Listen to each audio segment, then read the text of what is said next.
So high বন্ধুরা, কেমন আছেন সবাই? হোপ সবাই ভালো করছেন, নিজের জীবনে সবাই সুস্থ আছেন। So welcome back to life of bear. So আজকে এই স্নান করে রেডি হলাম। আমি এখনও জানি যে ভিডিওর মধ্যে আমি এখনও থতমতো খাই, কী বলবো। অ্যাকচুয়ালি মোস্ট অফলি আমি ব্লগ দেখছিলাম যারা কি করে, যে ভিডিওটা ডাইরেক্ট শ্যুট করলে আর তারপরে পিছনে ব্যাকগ্রাউন্ডে অনেকটা বলে। ডাইরেক্ট ব্লগারগুলো করেনি, অনেকগুলো করে, অনেকগুলো টপ ব্লগারগুলো দেখেছি যে তারা কী করে, যে ভিডিওটা শ্যুট করে তাদের নর্মাল কথা তো থাকেই ব্যাকগ্রাউন্ডে, কিন্তু তবুও তারা ব্যাকগ্রাউন্ড ভয়েস দিয়ে তারা প্রপার লিখে তারা আমি ডাইরেক্ট লাইভ শ্যুট করে লাইভ যেটা থাকে সেটাই ঠেলে দিই। তো এই জন্য আমার কী হয়, মনের মধ্যে যে কথাগুলো আসে বা মাইন্ডের মধ্যে আমাকে ভেবে যে কথাগুলো আমি বলি, সেই কথাগুলোই আমি বলি। তো মোস্টলি কী হয়, আমি থতমতো খেয়ে যাই যে এটার পরে কী বলবো, কেন ভাবতে হয়। আমি লিখে ব্যাকগ্রাউন্ডে বলিনি যে এটার পরে এটা বললে বোধহয় আপনার দিকে অ্যাট্রাক্ট করে রাখতে।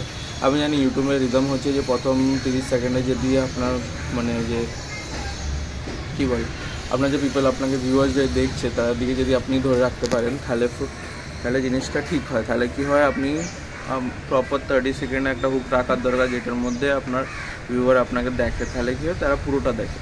কিন্তু আমি বুঝতে পারিনি হুকটা কী রাখবো। হুকটা কোনো দুর্ঘটনা ঘটলে বা এই জিনিসটা হলে, রোজের তো দুর্ঘটনা বা নতুন কিছু করা সম্ভব নয়। যেখানে আমার হচ্ছে রেগুলার ব্লগ, যেখানে অন্য কিছু এন্টারটেনমেন্ট, নাচ গান এইসব হলে তাহলে আলাদা কথা ঠিক ছিল। কিন্তু আমার তো ব্লগের মধ্যে আমার day to life, middle class বয় কীরকম নতুন স্বপ্নের মধ্যে যাচ্ছে, সেই সব জিনিসগুলো আমি দেখানোর চেষ্টা করছি।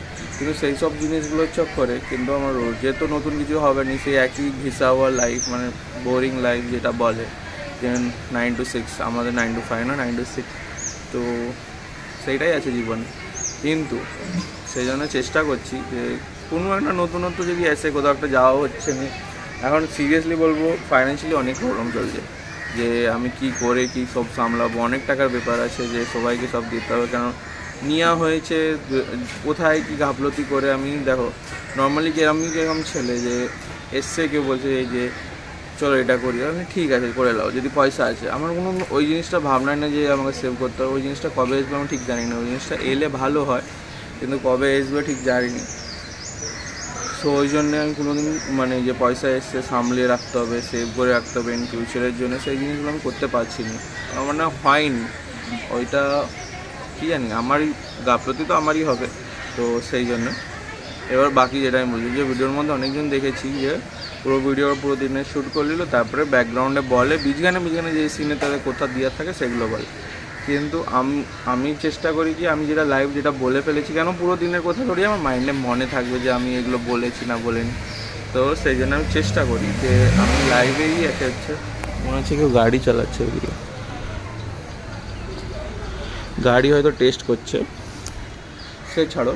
তো কালকে ভিডিওটা কেমন লাগলো, কার কি কেমন মনে হলো, যে পয়সা রাস্তা পেয়ে গেলে কীরকম লাগবে, সেই সব জিনিসগুলো কেমন ফিল হলো, যে তোমাদের সঙ্গে রিলেট হয় কি না। যে কখনো যখন তুমি ফাইন্যান্সিয়ালি আটকে যাও, ধরো কখনো তুমি একটা কেপেবল মিডল ক্লাস বয়, তুমি কোথাও আটকে গেলে, তখন তোমার মাইন্ডে এইটাই এসে অবস্থা যে কোথাও থেকে একটা এসে যায় আর এই প্রবলেম থেকে আমি বেরিয়ে যাই। সেইটা আমার সাথে হয়, আমার সঙ্গে রেগুলার হয়। কেন আমার অ্যাকচুয়ালি অনেকগুলো ইএমআই চলছে, ইএমআইগুলো এখন বন্ধ করার জন্য সেটেলমেন্টে দিয়ে আছে, তো সব একসঙ্গে চাপ এসে যাচ্ছে। আর আমিও থাকি রেন্টের ঘরে, তো সেই জন্যে অতটা কখনো বুঝাতে পারিনি যে আমার মনের ভিতরে কী হয়। আবার কি হয়, এটা তো আবার সবার দোষ নয় যে আমি লোন নিয়েছি বা আমি করেছি বলে সবাইকে ফেস করতে হবে, এটা নয়।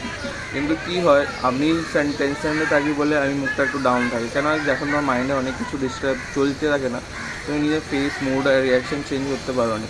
তো ওই জিনিসটা ফ্যামিলিরা দেখে, তারা ভাবে চিড়চিড়া হয়ে যাচ্ছে, হয়ে যাচ্ছে। ওইটা নয়, সবসময় নয়। মাইন্ডের মধ্যে এখন কী হচ্ছে, একটা সার্টেন মুভমেন্টে যখন এগুলো সব আমার শেষ হয়ে যাবে, তখন যে ভিতর দিকে আমি শান্ত থাকবো, তখন মুডটা আলাদা ব্যাপার। কিন্তু আমার মনে হয় যে মানুষ আমার মতন তো হওয়ার দরকার নেই, যে মানুষ সব কিছু প্রপারলি ব্যালেন্স করে চলতে পারলে সে হচ্ছে বেস্ট। কিন্তু আমি প্রপারলি সব কিছু ব্যালেন্স করতে পারি। যখন আমার যেদিকে বেশি ডিপ্রেশন এসে যায় না, সেই দিনটা আমি বেশি ঝুঁকে যাই, সেই দিকে বেশি ভাবনা চিন্তা। আমার যে অন্য দিকও আছে, অন্য দিকও আমাকে সামলাতে হবে, সেই জিনিসগুলো আমি ভুলে যাই। সো অনেক বকে ফেলেছি। এই যে আজকে বাইরের দৃশ্যটা এমন চলছে, বুবু এখন ঘুম দিয়ে উঠে পড়েছে। আমি ব্লগ প্রথম ভিডিওটা বানানোর পরে যখন ভিতরে যাই, দেখি না সে উঠে বাবার দিকে দেখছে। কুকু বলো গুড মর্নিং। এখন ঘুমের ঘরে প্রচণ্ড প্রেশারাইজ হয়ে আছে আমার বাচ্চাটা। এখনও কিছু চিনতে পারিনি, এখন ওকে জাস্ট ঘুমের মধ্যে আছে, ওই জন্য এখন কাঁদেও নি, কিছু না, নোড়াচোড়া কিছু না। জাস্ট আমরা যখন ঘুম দিয়ে ওঠার পরে যেমন জাস্ট সেই শান্তি এক জায়গায় করে থাকি, সেরকমভাবে ও এখন রিল্যাক্স মোডে আছে। চল আগে রেখে এবার অফিসের জন্য বেরোবো।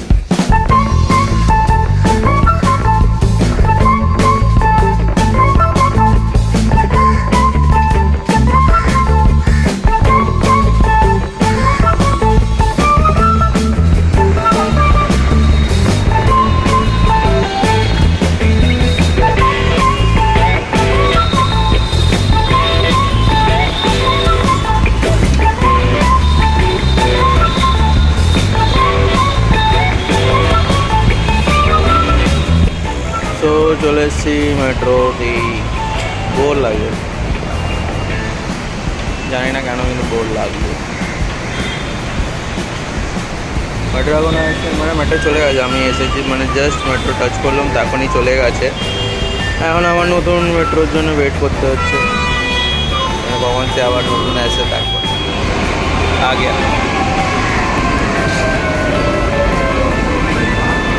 आ गया मेट्रो।